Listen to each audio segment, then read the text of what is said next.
참여해 주셨습니다.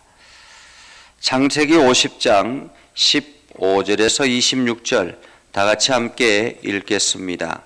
요셉의 형제들이 그들의 아버지가 죽었음을 보고 말하되 요셉이 혹시 우리를 미워하여 우리가 그에게 행한 모든 악을 다 갚지 아니할까 하고 요셉에게 말을 전하여 이르되 당신의 아버지가 돌아가시기 전에 명령하여 이르시기를 너희는 이같이 요셉에게 이르라 내 형들이 내게 악을 행하였을지라도 이제 바라건대 그들의 허물과 죄를 용서하라 하셨나니 당신 아버지의 하나님의 종들인 우리 죄를 이제 용서하소서 하매 요셉이 그들이 그에게 하는 말을 들을 때 울었더라. 그의 형들이 또 친히 와서 요셉의 앞에 엎드려 이르되 우리는 당신의 종들이니이다. 요셉이 그들에게 이르되 두려워하지 마소서. 내가 하나님을 대신하리이까. 당신들은 나를 해하려 하였으나 하나님 그것을 선으로 바꾸사 오늘과 같이 많은 백성의 생명을 구원하게 하시려 하셨나니 당신들은 두려워하지 마소서. 내가 당신들과 당신들의 자녀를 기르리이다 하고 그들을 간곡한 말로 위로하였더라. 요셉이 그의 아버지의 가족과 함께 애굽에 거주하여 110세를 살며 에브라임의 자손 3대를 보았으며 므낫세의 아들 마길의 아들들도 요셉의 설하에서 양육되었더라. 요셉이 그의 형제들에게 이르되 나는 죽을 것이나 하나님이 당신들을 돌보시고 당신들을 이 땅에서 인도하여 내사 아브람과 이삭과 야곱에게 맹세하신 땅에 이르게 하시리라 하고 요셉이 또 이스라엘 자손에게 맹세시켜 이르기를 하나님이 반드시 당신들을 돌보시리니 당신들은 여기서 내 해골을 메고 올라가겠다 하라 하였더라. 요셉이 110세의 죽음에 그들이 그의 몸에 향재료를 넣고 애굽에서 입관하였더라. 아멘. 오늘도 하나님의 은혜가 여러분의 삶에 가득하기를 바랍니다. 여러분들이 하는 모든 일들 가운데서 하나님의 능력을 경험하는 복된 일들이 되기를 주님의 이름으로 축복합니다. 이제 오늘이 창세기의 마지막 시간입니다. 창세기의 마지막 시간을 맞이하면서 하나님께서 우리 가운데 이 창세기를 통해서 무엇을 말씀하시는가를 다시 한 번 더 생각해 봅니다. 창세기는 시작의 책이라고 제가 창세기를 시작하면서 말씀을 드렸습니다. 창세기는 이 땅을 창조하는 창조의 시작이고 그리고 인류의 시작이고 특별히 믿음의 백성들의 하나님께서 믿음의 백성들을 세우는 선택의 시작이라 그렇게 볼 수 있습니다. 그래서 하나님께서 이 땅을 창조하시고 그 가운데 사람을 두시고 사람이 죄악으로 가득 차 있을 때 하나님께서 다시 믿음의 공동체를 세워서 이제 그 믿음의 공동체가 어떻게 하나님의 역사를 경험해 나가는가 하는 것을 보는 것이 바로 창세기의 역사라고 말할 수 있습니다. 그래서 이제 그 믿음의 공동체를 통해서 하나님께서는 아브람, 이삭, 야곱의 계보를 있게 하시고 그리고 야곱의 계보를 통해서 12자손이 일어나게 되지요. 12자손이 일어나지만은 12자손 중에서 특별히 이제는 하나님께서 요셉이라는 특출한 아들, 그 특출한 아들을 통해서 하나님께서 이스라엘 백성들을 어떻게 보호하시는가 하는 것을 보게 되었습니다. 하나님께서 이스라엘 백성들을 가나안 땅에 데리고 가셨지만은 그 가나안 땅에서 스스로가 한 민족을 이룰 수 있는 그런 환경이 못 되었기 때문에 하나님께서 이스라엘 백성들을 어떻게 하셨습니까? 애굽이라는 거대한 공동체에 집어넣어서 그 속에서 다시 하나님께서 민족을 세워나가는 장면을 보게 되지요. 그래서 애굽으로 내려가는 모든 과정, 그것이 바로 이 창세기의 아주 중요한 부분을 차지하고 있는 것을 우리는 봅니다. 하나님께서 요셉이라는 한 아들을 먼저 애굽으로 보내서 그곳에서 하나님께서 훈련시키시고 애굽의 총리로 이렇게 세우시고, 그리고 난 다음에 그 야곱의 모든 가족들을 애굽으로 이주시키는 그러한 광경을 보게 되지요. 그러나 요셉이 애굽으로 내려가는 과정이 좋은 형편에서 그냥 자기가 유학을 가듯이 간 것은 아니었습니다. 형들에 의해서 팔려가게 되었고, 그리고 난 다음에 그 애굽 생활을 힘겹게 이겨내면서 결국에는 애굽의 총리가 되었지요. 그러나 이 모든 과정은 하나님의 계획 안에 있었다라는 것을 우리는 살펴볼 수 있었습니다. 왜냐하면 이미 요셉이 어렸을 때 꿈을 꾸는 그 꿈의 광경을 통해서 하나님께서 이 요셉을 그 아버지와 어머니 모든 가족들이 해와 달이 그 요셉을 향해서 경배하고, 그리고 모든 형제들이 요셉 앞에 머리 숙일 것이다라는 그러한 장면을 미리 보여주시면서 앞으로 일어날 일들에 대해서 예측 가능하게 했다라고 말할 수 있습니다. 그리고 이것이 요셉의 비전이 되었고 요셉의 꿈이 되었다라는 것을 볼 수 있죠. 그렇게 요셉이 애굽으로 내려가서 총리가 되고, 그리고 난 다음에 결국에는 요셉의 형제들이 애굽에 내려와서 요셉의 발 아래 엎드리게 되었고, 그리고 요셉의 그늘에서 살아가게 되었던 것입니다. 자, 요셉과 형제들이 처음 만났을 때를 기억하십니까? 요셉과 형제들, 요셉은 총리가 되어 있고 그 형제들은 철저히 요셉의 발 아래 엎드려서 두려워서 감히 얼굴을 들지 못할 정도로 그러한 상황이었던 것입니다. 그럼에도 불구하고 요셉은 정말로 하나님의 마음으로 그 형제들을 용서하였지만은, 그러나 죄를 지었던 형들은 그렇지 않습니다. 죄를 지었던 형제들은 여전히 요셉을 향한 불안과 죄책감에 시달리고 있었다라는 것을 오늘 성경을 통해서 우리는 보게 되지요. 그래서 17년 동안 애굽 생활을 하면서 이 형제들은 어쩌면은 계속 두려운 마음을 가지고 있었던 것 같습니다. 15절에 보면 요셉의 형제들이 그들의 아버지가 죽었음을 보고 라고 말합니다. 그들의 아버지가 죽었음을 보고. 이 장면은 무슨 뜻입니까? 이 한마디가 많은 의미를 담고 있습니다.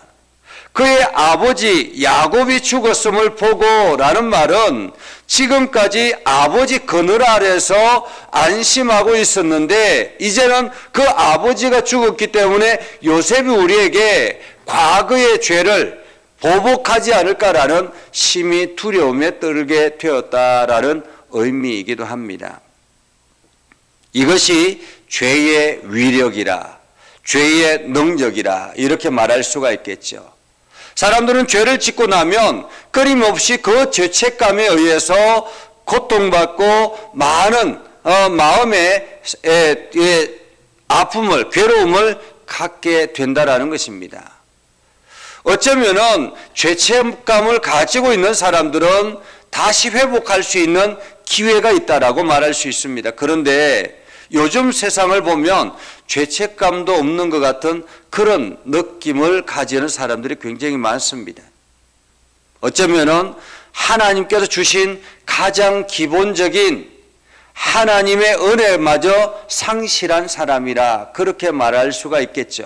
죄책감 없이 살아가는 그들, 죄를 지었지만은 죄책감을 느끼지 못한다라는 것은 이미 하나님으로부터 너무 멀어져서 완전히 마음이 굳어져 있는 그러한 사람들이라고 말할 수가 있겠습니다. 그러나 누구든지 어느 사람이든지 마찬가지로 죄책감은 가지고 있게 되는 것입니다.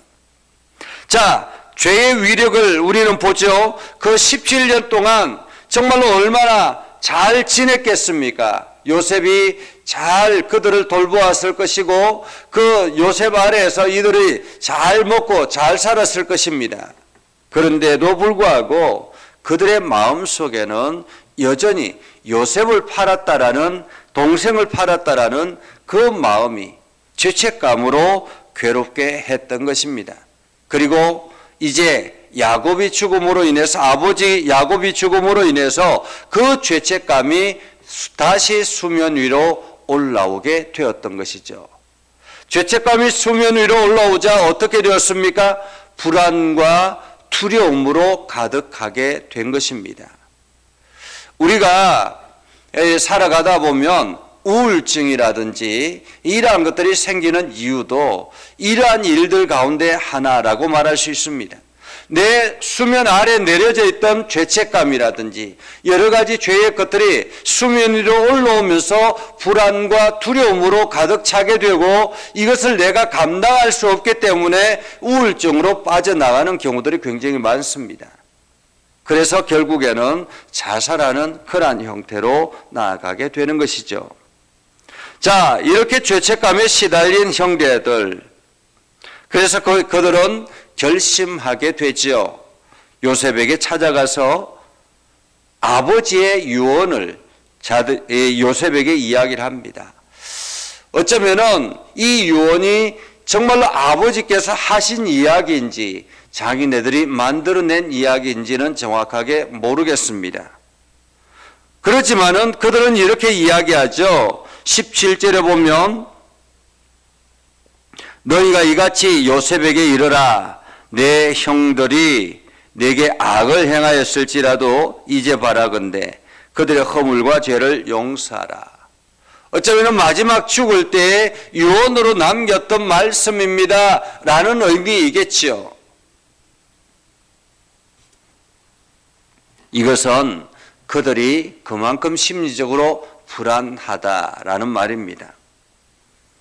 자, 그 이야기를 듣고 요셉은 어떻습니까?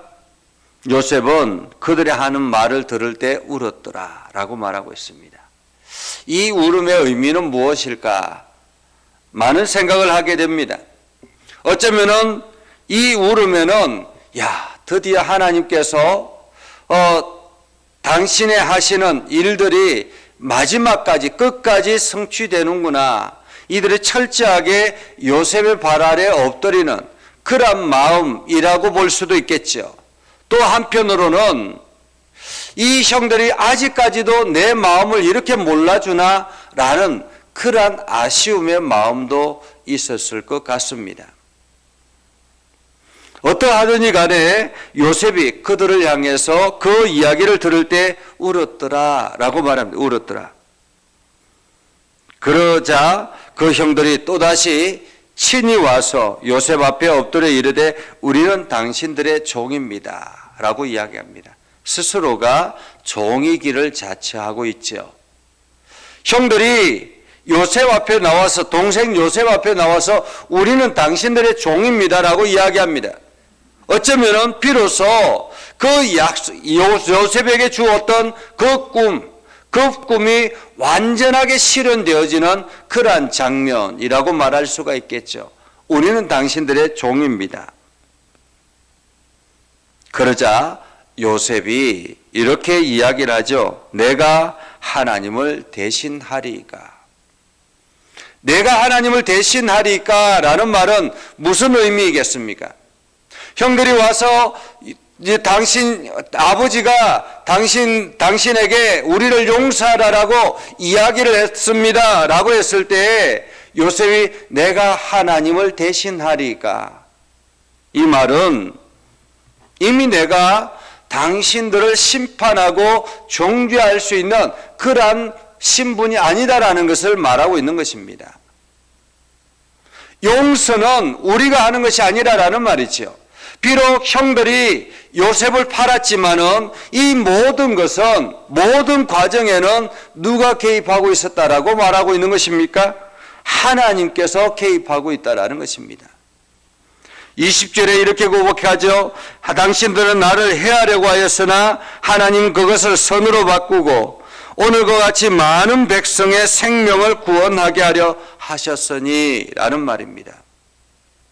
당신들은 나를 팔아서 해하려고 했지만은 하나님은 그것을 선으로 바꾸셔서 오늘날 많은 생명들을 살리는 그러한 일을 하게 하기 위함이었다라는 것입니다.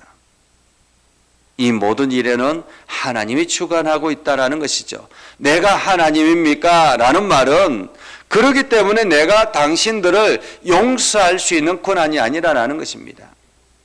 사실 우리가 이런 마음을 품기가 쉽지 않죠. 누군가가 나에게 손해를 끼치고 누군가가 나를 괴롭게 하면 거기에 대해서 보복을 하려고 하지, 이 모든 과정에 하나님이 개입하고 있다라는 그러한 느낌을 가지는 사람들은 많지 않습니다.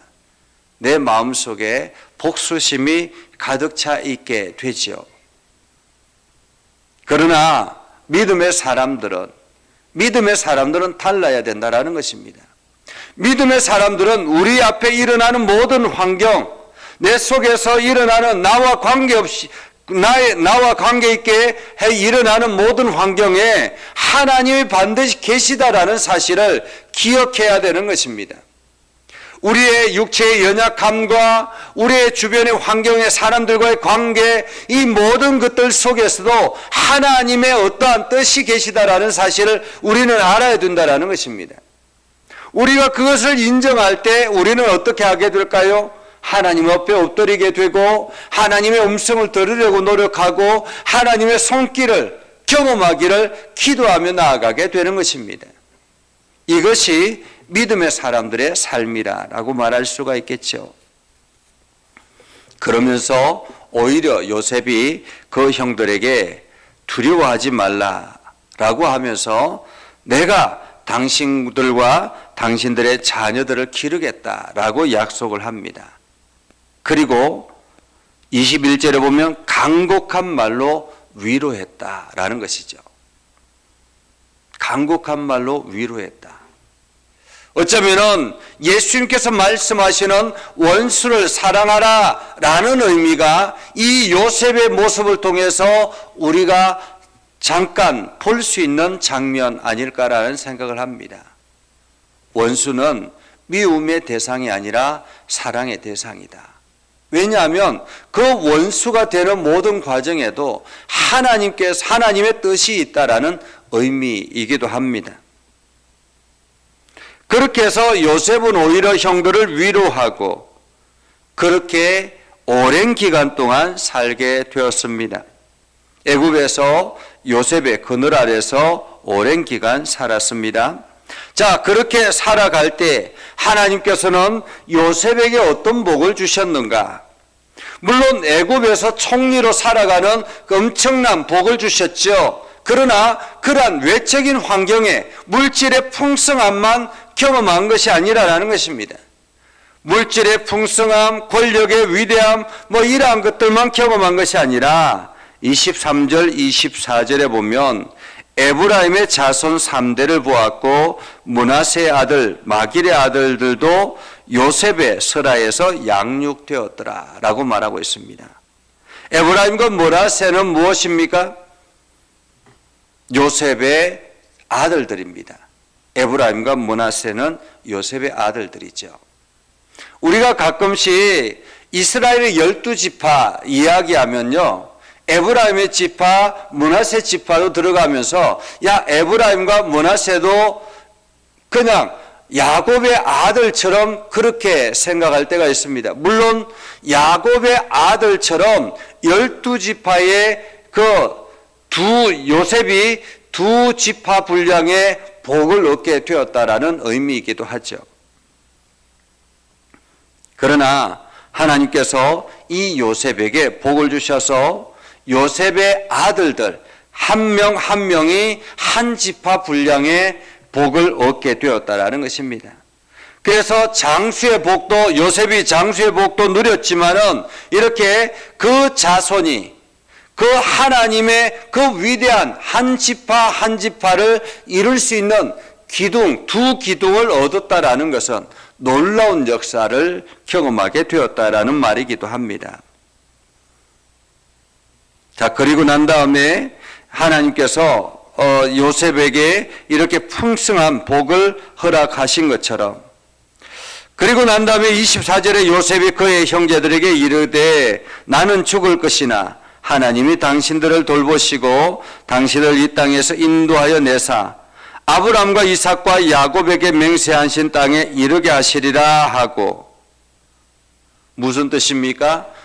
당신들이 이곳에 존재하지만은 당신들의 후손들, 당신들이 하나님께서 당신들을 책임질 곳이지만은 나중에 어느 시점이 되면 하나님께서는 다시 이 민족을 아브라함에게 약속하셨던, 이삭에게 약속하셨던, 야곱에게 약속하셨던 그 땅에 이르게 될 것이다 라고 약속하고 있는 것이죠. 그러면 요셉이 그 이스라엘 모든 자손들에게 반드시 그 날이 이를 때에 내 해골을 메고 올라가라 이야기합니다. 이것은 앞으로 이스라엘 백성들이 출애굽할 때 내 해골, 출애굽을 할 것이고 그때에 내 해골도 좀 가져가라 라는 의미이기도 합니다. 한마디로 이스라엘 백성들의 비전을 허락한 것이요. 그리고 난 다음에 요셉이 110세에 죽음을 맞이하고 그냥 요셉은 그 애굽에서 장사를 지내게 되었다라는 것입니다. 오늘 이 말씀을 통해서 우리는 많은 것들을 생각하게 됩니다. 믿음의 사람은 어떤 삶을 살아야 되는가? 그리고 믿음의 사람들은 어떤 비전을 꿈꾸게 되는가라는 것을 깨닫게 되지요. 그래서 우리들도 정말로 이 땅에서 죄를 짓고 살아가지만은 그 죄책감에 시달려서 살아가는 것이 아니라 하나님께서는 우리의 죄를 예수 그리스도의 십자가 아래서 깨끗하게 씌워주시고 뭐라고 말씀하십니까? 기억조차 하지 않겠다라고 말씀하셨습니다.